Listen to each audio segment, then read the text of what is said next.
dice aquí, 2300 tardes y mañanas, son 2300 días que tienen tarde y mañana, es decir, 2300 días completos. Y en las profecías, un día equivale a ¿qué cosa? Equivale a un año. Es decir, Dios está diciendo a través de Daniel, en 2300 años el santuario será purificado. Otras versiones dicen el santuario será justificado, el santuario será vindicado. Es decir, Dios al concluir los 2300 días iba a comenzar una obra de purificar el santuario, una obra de juicio, porque en el Antiguo Testamento, en el día de la expiación, era el día del juicio, cuando se traía a la luz la ley y se separaba a los fieles de los infieles. Es decir, que se está profetizando aquí que después de 2300 años el santuario iba a ser purificado, es decir, Dios iba a iniciar el juicio. Esta profecía comenzó en el año 457 antes de Cristo. Ahora, si ustedes van desde el año 457 antes de Cristo hacia adelante, 2300 años, si ustedes hacen los cálculos, van a descubrir que esta profecía termina en el año 1844 de nuestra era. Lo único que tienen que hacer es la matemática. 457 antes de Cristo, hacia adelante 2300 años y van a llegar al año 1844. Ahora yo pregunto, ¿esta profecía que Dios le dio a Daniel era una profecía de juicio? Sí, iba a comenzar el juicio después de los 2300 días. ¿Era una profecía conectada con un tiempo, con una profecía de tiempo? Claro que sí. Ahora yo pregunto, ¿será que al final de este tiempo Dios iba a levantar a otro profeta que iba a hacer verdad presente esta profecía que le dio a Daniel? Porque en los días de Daniel no se cumplió esto.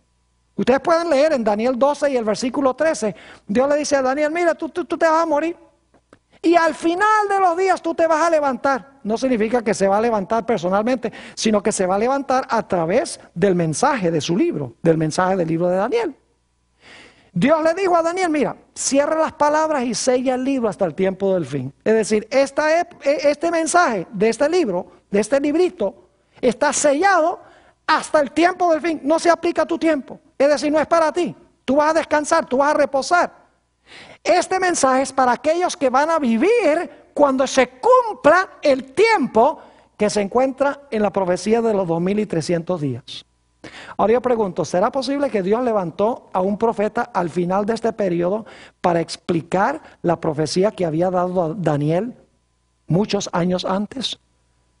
Tendríamos que esperarlo, porque esa es la forma como Dios ha hecho con todas las profecías de tiempo. Tiene que ser que al final, en 1844, Dios iba a levantar un profeta que iba a hablar específicamente sobre la profecía de ¿qué? La profecía de los 2300 días. Ahora, quiero darles un poquito de historia. Unos 10 años antes de 1844 se levantó un movimiento conocido como el movimiento de los mileritas, porque el predicador principal se llamaba Guillermo Miller.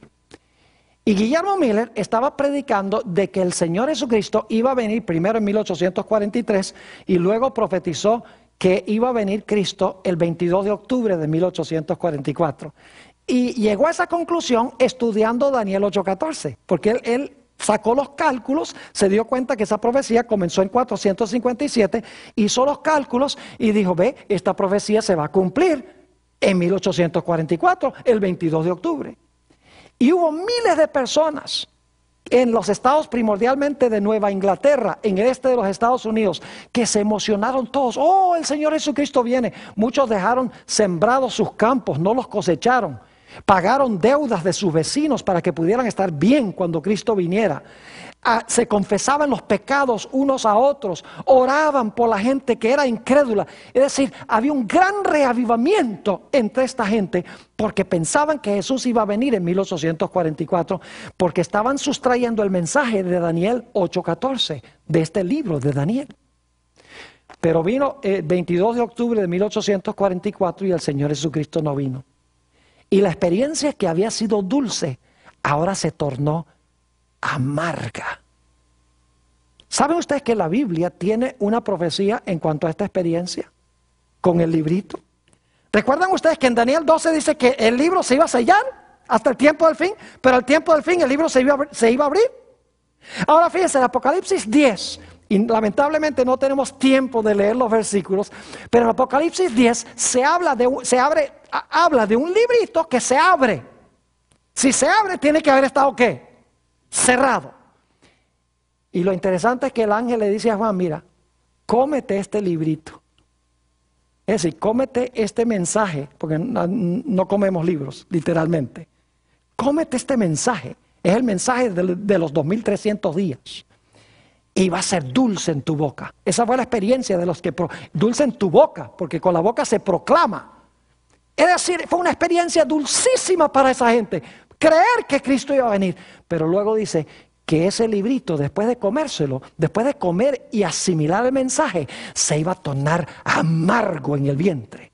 Y ese fue el amargo chasco por el cual pasó el pueblo de Dios cuando Cristo no vino el 22 de octubre de 1844.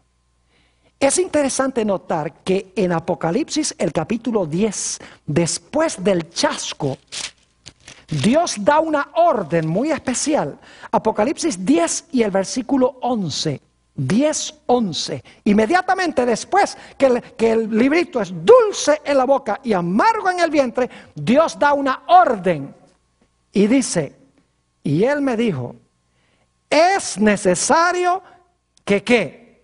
Que profetices otra vez sobre muchos pueblos o a muchos pueblos, naciones, lenguas y ¿qué? Reyes. Es decir, tienes nuevamente que proclamar el mensaje del librito al mundo. Porque obviamente hubo algo que no comprendieron. ¿Y saben sobre qué era ese mensaje? Apocalipsis 11, 1 y 2 nos dice qué tenía que ver ese mensaje de profetizar de nuevo. Dice, entonces me fue dada una caña semejante a una vara de medir. Y se me dijo, levántate, mide el templo de Dios y el altar y los que adoran en él. Qué interesante. ¿Qué significa eso? Medir a los que adoran en el templo. ¿Saben ustedes que la palabra medir en la Biblia tiene que ver con juzgar? Por ejemplo, no juzguéis para que no seáis juzgados. Porque la vara que usan para medir o para juzgar a los demás, con esa misma vara seréis vueltos a medir vosotros. Es decir, la vara representa ¿qué cosa? El juicio. Después del chasco, se le dice entonces a este remanente que profetice otra vez. Y cuando profetizan otra vez, están hablando de ¿qué? Están proclamando de que ha llegado el momento de medir el templo o el santuario celestial y de medir a las personas que adoran en el templo. Es decir, ha llegado el momento de comenzar ¿qué cosa? El juicio profetizado en Daniel 8 y el versículo 14. Ahora, yo mencioné que Dios tiene que haber levantado un profeta al final de este periodo. ¿Saben que en diciembre de 1844 Dios levantó a una mujer llamada Elena White? Y ¿saben lo interesante? Elena White podría haber hablado de muchas cosas en la Biblia. Podría haber hablado de la Trinidad, del sábado, del estado de los muertos, del bautismo, del arrepentimiento. Podría haber hablado de muchísimas cosas, Elena G. White. Pero ¿saben ustedes en diciembre de 1844 qué fue lo primero y lo principal de lo cual habló Elena G. White? En sus primeras visiones, ella procuró explicar Daniel 8 y el versículo 14. ¿Por qué la gente había quedado chasqueada? Se había equivocado la gente, no en la fecha, sino que se habían equivocado en cuanto al evento que iba a ocurrir en esa fecha. ¿Y por qué Elena G. White iba a hablar específicamente de eso en diciembre de 1844, después del chasco? Pudiendo hablar de tantas otras cosas, ¿por qué es que ella habla específicamente de Daniel 8:14 y de lo que había pasado con ese grupo que había creído que Cristo iba a venir? Sencillamente porque el último profeta tenía que haber hablado lo mismo que habló el primer profeta. Si Daniel dice hasta 2300 días y el santuario será purificado, es decir, comenzará el juicio, entonces el último profeta tenía que hablar sobre lo mismo. Y Elena G. de White, su primer punto fue explicar la razón del chasco y explicar que Jesús, en vez de venir a la tierra, había entrado al lugar santísimo para comenzar la obra del juicio. ¿Saben ustedes que alrededor de esa misma época se levantaron muchos movimientos religiosos? Alrededor de un periodo de 20 años se levantaron los mormones, los testigos de Jehová, y cada uno tenían su profeta.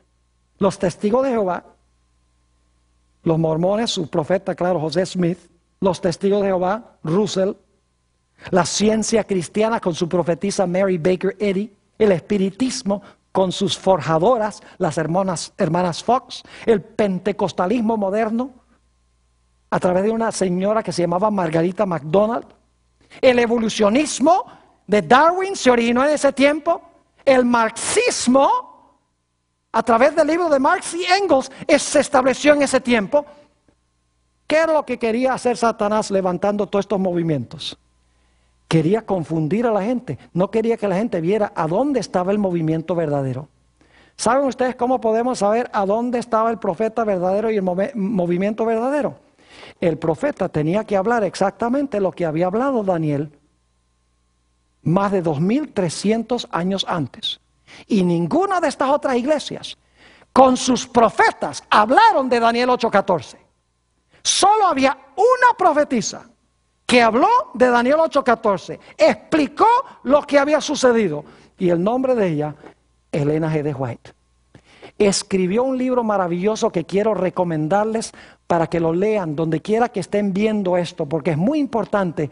Presenta el panorama correcto de los eventos finales. Se llama El conflicto de los siglos.